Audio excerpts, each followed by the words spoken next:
National Transportation Safety Board is urging states to lower the limit for drunk driving. The safety agency urging states to go from the current .08 down to .05. That is the limit in many other countries. And look at that, 120-pound woman, that can mean one drink in an hour. 160-pound man, 2 drinks, you would be over the limit. Retired TABC Captain Charlie Cloud, not sold on the idea. Why not? I would think you would be one of the guys who would say, yeah, let's go get them. Well, I think what you're going to find is that it's going to further burden an already overly burdened court system, which can't handle .08. Which we're, you know, if you talk about prosecutions and what's going on with prosecutions across the state and across the country, you're finding that there's a large discrepancy in what's happening.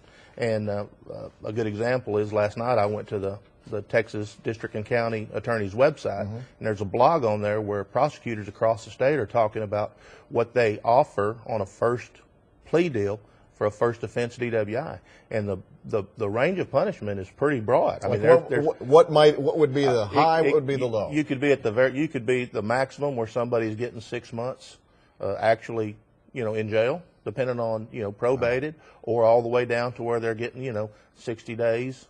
Probated for 6 months. Right.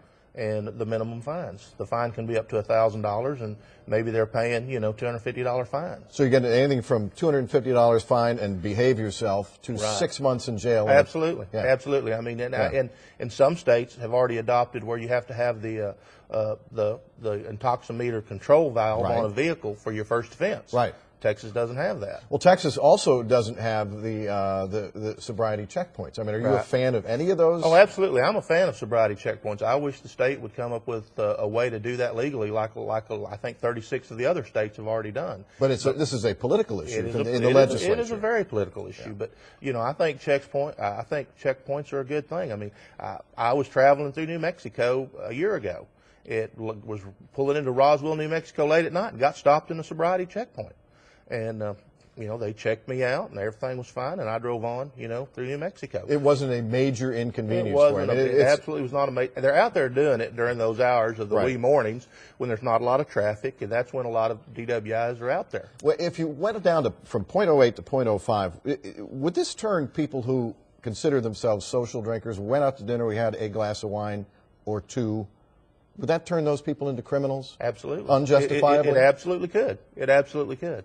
And you know, once again, I don't think anybody understands actions have reactions. I don't think we've really thought about what this is going to do to our court system and to our people. Last time around, the feds, when it went down to .08, it took a lot of arm twisting and 21 years of threatening to take away state highway funds. Right. Do you think this is ever going to happen down to .05? Well, I think the federal government will continue to overreach, quite frankly, and I would hope that it wouldn't come to that again, because I think this is too far.